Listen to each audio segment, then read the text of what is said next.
Brown tea షర్ట్‌లో ఎంతో హ్యాండ్సమ్‌గా అయితే నిఖిల్ తన వేకప్‌ని మొదలుపెట్టడం జరిగింది. ఇక తనైతే లంచ్‌ని చేసేందుకు తన పనులు తను కానించుకొని ఇక త్వరగా బ్రేక్‌ఫాస్ట్‌ని కంప్లీట్ చేసుకుంటూ ఉన్నారు.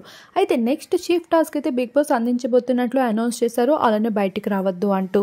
అంతలోనే ప్రేరణ అయితే తన ఎంతో ఇష్టమైన అమ్మమ్మ చీరని కట్టుకొని హౌస్‌లో ముసలమ్మలా అయితే యాక్ట్ చేస్తూ ఉంటుంది. ఇక ప్రేరణకి వంతు పలుకుతూ నాబిల్ అలానే ఇక్కడ పృథ్వీ కూడా ఆట పడుతూ ఉంటారు. అంతలోనే విష్ణుప్రియ వచ్చి అమ్మమ్మ నువ్వు నడవాలనుకుంటే బాగా నడవగలవమ్మా, కాస్త నడవడానికి ట్రై చేయి, ఎంతకని అలా ఒంగోనే ఉంటావు అంటూ విష్ణు ఆట పట్టిస్తూ ఉంటుంది. పక్క నుండి నిఖిల్ మాత్రం వీళ్ళ గోల వెళ్దే అన్నట్లు అయితే పక్క నుండి వెళ్ళిపోయి రూమ్లో కూర్చొని ఉంటాడు.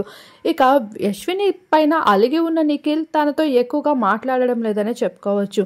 ఈ భాగంగానే ఈ హౌస్లో మన ఆట కోసం మనం వచ్చాంరా, ఎవరితోని ఎక్కువగా సీరియస్గా ఎమోషన్స్ అవి పెట్టుకోకూడదు, ఏమీ చేయకూడదు.